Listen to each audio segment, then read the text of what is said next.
Pernahkah Anda melihat video viral tentang dua lautan yang bertemu namun seolah dipisahkan oleh dinding tak kasat mata? Satu sisi berwarna biru gelap pekat, sementara sisi lainnya biru muda kehijauan yang keruh. Garisnya begitu tegas, seolah-olah alam semesta sedang menggambar batas terlarang di tengah samudra. Banyak yang menyebutnya sebagai keajaiban supranatural atau fenomena mistis di mana dua air tidak bisa menyatu. Tapi, apakah benar mereka tidak pernah bercampur? Ataukah mata kita sedang tertipu oleh trik fisika yang luar biasa? Sebelum kita membedahnya dengan sains, dengarlah kisah dari para pelaut veteran yang pernah melintasi Selat Gibraltar. Bagi mereka, garis ini bukan sekadar pemandangan indah. Ini adalah tempat yang membuat bulu kuduk berdiri. Seorang pelaut bercerita, saat lambung kapalnya membelah garis putih berbuih itu, suara mesin yang bising mendadak terasa teredam oleh kesunyian yang aneh. Bunyi deburan ombak berganti menjadi suara gemericik halus yang terdengar seperti ribuan bisikan di bawah air. Kompas manual di anjungan mulai berputar tidak menentu, dan kru kapal merasa diawasi oleh sesuatu yang raksasa dari kegelapan tepat di bawah garis perbatasan tersebut. Bagi pelaut kuno, ini adalah ujung dunia, gerbang menuju dimensi lain di mana monster laut mengintai siapapun yang berani berhenti tepat di atas garis itu. Mari kita luruskan faktanya. Tidak ada dinding fisik di sana. Secara teknis, air di seluruh bumi selalu bercampur.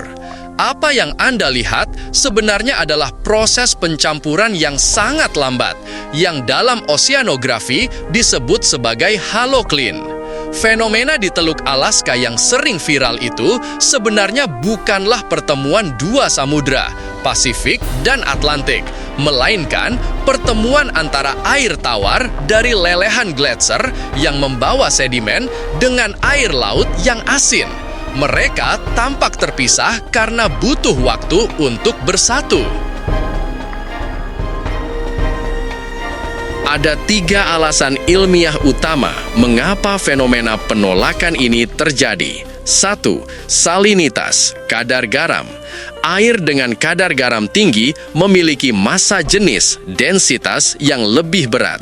Saat air asin bertemu air tawar gletser, air yang berat akan tenggelam ke bawah, sementara air tawar tetap di atas. Ini menciptakan lapisan yang dari atas terlihat seperti garis tegas. 2. Tegangan permukaan, surface tension. Molekul air memiliki daya tarik kuat satu sama lain. Perbedaan kekuatan ikatan molekul antara dua massa air yang berbeda menciptakan resistensi sesaat. Bayangkan seperti mencoba mencampur air dan minyak tanpa mengaduknya dengan kuat. 3. Suhu dan arus air.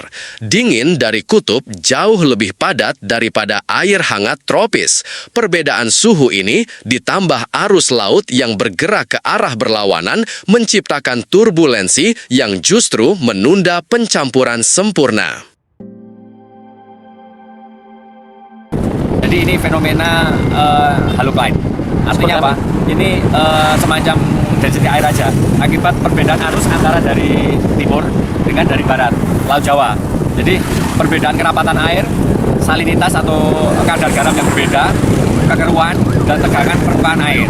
Dan itu kemudian menciptakan pembatas antar dua arus ini.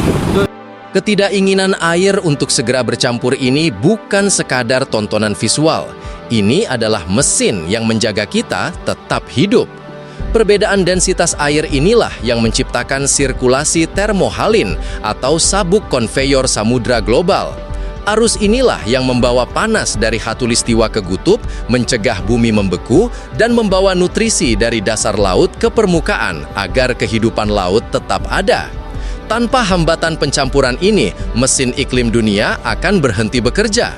Lautan mengajarkan kita satu hal, alam semesta bekerja dalam harmoni justru karena adanya perbedaan. Meskipun tampak terpisah dan saling menolak, mereka sebenarnya sedang dalam perjalanan panjang untuk menjadi satu kesatuan yang utuh. Tantangan kita sekarang adalah menjaga agar keseimbangan ini tidak rusak oleh perubahan iklim, agar detak jantung biru planet ini tetap berdenyut.